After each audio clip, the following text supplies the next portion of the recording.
Schlotzsky's has made a discovery, but that discovery isn't something special. The chain has learned about how unpredictable the American fast food industry can be. It has experienced the bliss of stardom and the depressing taste of decline. Still, it refuses to embrace failure. This is the story of Schlotzsky's, the brand that has challenged death. If there's anything that has become too popular in the American fast food business, it is the mom-and-pop stores. Schlotzsky's is one of those stores, as entrepreneurial lovebirds founded it on an adventure to New Orleans. It all started when a couple, Don and Dolores Disman, visited a grocery store in the French Quarter of New Orleans. There, they discovered an Italian immigrant delicacy, the muffaletta sandwich. The couple were already running a bookstore business, the Golden Hour Bookstore. However, they saw potential in joining America's growing fast food industry by owning a sandwich shop. However, the couple knew if they were to sell the muffaletta, they had to localize it for people from their native Texas. So after that trip, they created a unique 8-inch sandwich and called it the Original. This would only be the beginning of their venture and their creativity. The couple wanted to pick a name, and they decided to be different. The Dismans chose a name without origin, historical background, a literary source, or geographical ties. The entrepreneurial couple named their single delicacy restaurant business Schlotzsky's, and it was a small store located at 1301 South Congress, Austin, Texas. The first store opened and began to operate on June 29, 1971. The Dismans were bold. In an era where burger was reigning, the couple put their hopes on a sandwich. They believed a single big and unique sandwich would give them the success burgers gave other businesses. The store was an immediate hit. Texans just couldn't have enough of the Original, which the couple sold for $2.95 back then. Soon, the business launched its second location at a mall on the University of Texas Austin campus. Like the first location, the second location was also an instant hit. 6 years after the company's inception in 1977, the couple began to franchise. Their franchising plan was also a success, and it seemed like whatever the couple touched turned to gold. After a decade in the restaurant business, the company had a whopping 100 locations. Nothing could go wrong, it seemed. Famous last words, anyone? And if you like to learn about the history of your favorite eateries, be sure to subscribe for more content like this. After 10 years of semi-effortless success, the feeling would be that the business owners would try to build more on their business and dominate the market. The Dismans pulled a surprise. In 1981, the couple decided to end their involvement in the business. They sold the chain for only $3 million to Gary Bradley and the two Wolfley brothers. Fortunately, the sale didn't negatively affect the company's growth. The new buyers were in love with the company and had a deep connection to it. Remember the company's second location at the University of Texas? These three business partners were its customers during their time at the university. So when they made their first big buck, they bought the business. And immediately the partners set out to prove they cared about the business as much as the couple did. They were intent on ruthlessly improving the brand. The new owners created a uniform branding for the company. Then they saw an opportunity to expand the chain's menu and took it. The partners introduced wheat bread and turkey sandwiches as another menu item, among other inclusions. However, there was another kind of change, a dangerous one.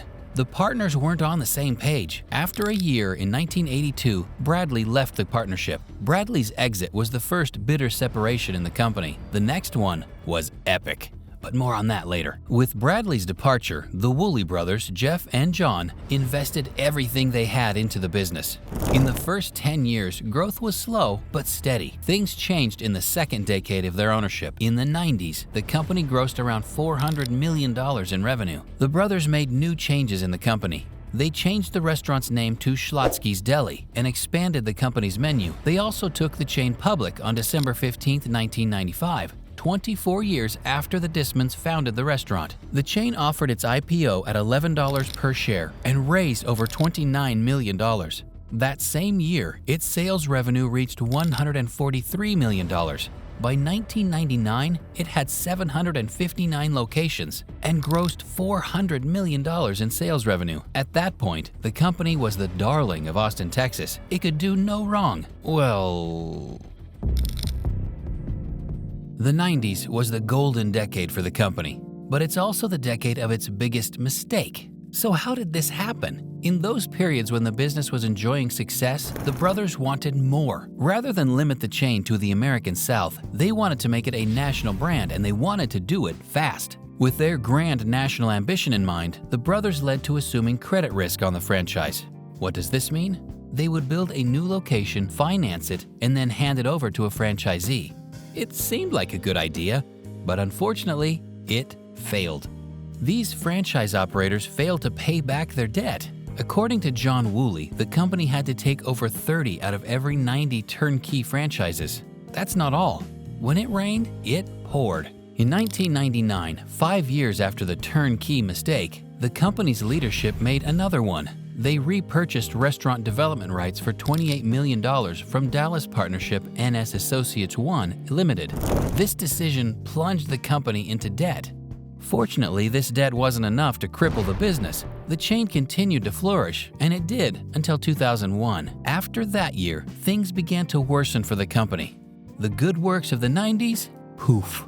The market also changed. Americans who had grown conscious of their health wanted a low-carb and low-fat diet. The chain couldn't adapt to the new customer taste, and this contributed to depleting sales in the early 2000s. So, 3 years into the new decade, the company reported an annual loss of $11.7 million. Shareholders lost faith, and it led to war. In 2003, the company's 32nd anniversary ended on a bad note for every stakeholder. The Woolley brothers had to loan the business $2.5 million to save it from bankruptcy. Things didn't improve in 2004, and the first quarter of the year ended with a $671,000 loss. The company's destruction looked imminent. However, the Woolley brothers had a plan. They secured a deal with Groupe LeDuff, a Canadian company. This deal would allow LeDuff to invest non-controlled equity into the business and stabilize the company, but there was a problem. The board had lost confidence in the brothers. The board were not on board with the brothers' plans, and they plotted. On 17 June 2004, they executed their plot. They removed the chairman, an ally of the Woolley brothers. That was just phase A. For the second part of their plan, they sacked the brothers from their day-to-day management roles and then employed Sam Coates to take over their role. The board's plan was swift, clean, and successful. However, the Woolley brothers refused to give up without a fight. They filed a lawsuit against the company to get their money loaned to the company in 2003. This case lasted for 3 years, and it didn't give the Woolley brothers the satisfaction and the money they wanted. The brothers' 21 years of marriage with the company ended in a bitter divorce. So, after removing the Woolleys, the new leadership filed for Chapter 11 bankruptcy on August 11, 2004. They did this to allow the company to continue operations and reorganize itself. And one of the reorganization plans was cutting the company's locations from 759 in early 2004 to less than 530 in December of that same year. The idea was to take the company back to the days of simplicity. However, the chain couldn't just reorganize. The leadership decided to auction the restaurant, and Bobby Cox Companies bought it. Bobby Cox Companies understood what the chain's leadership were doing and reduced the restaurant's menu from around 20 to just 6. The new owner didn't hold the chain for long. It sold the business to Focus Brands, a private equity firm, on November 17, 2006. Focus Brand merged the company with Cinnabon, and so the chain sold Cinnabon in its restaurants to complement its own menu. And 6 years after its bankruptcy, the company was crawling back to life. It even attained 7 years of consecutive same-store sales growth in 2012.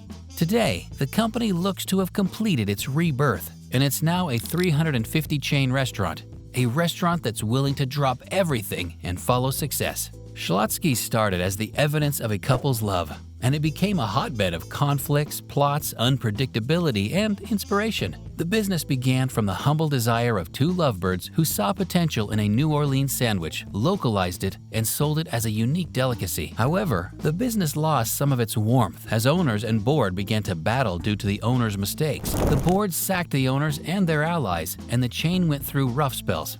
Would the company have eventually found its feet with the sacked owners, or would they have run it into the ground? Let us know in the comments, and don't forget to leave a like and subscribe to support our channel.